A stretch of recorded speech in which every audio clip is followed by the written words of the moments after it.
கண்ணம் செந்தாமரை சிந்தும் முத்தம் செந்தேன் மழை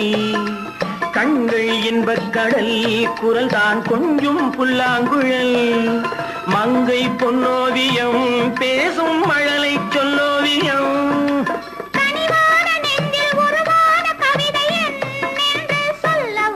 நான் அளவோடு ரசிப்பவள் எதையும் அளவின்றி கொடுப்பவள் அன்பின் அழகோடு தழுவி உறவோடு பழகி உயிராக நினைப்பவன்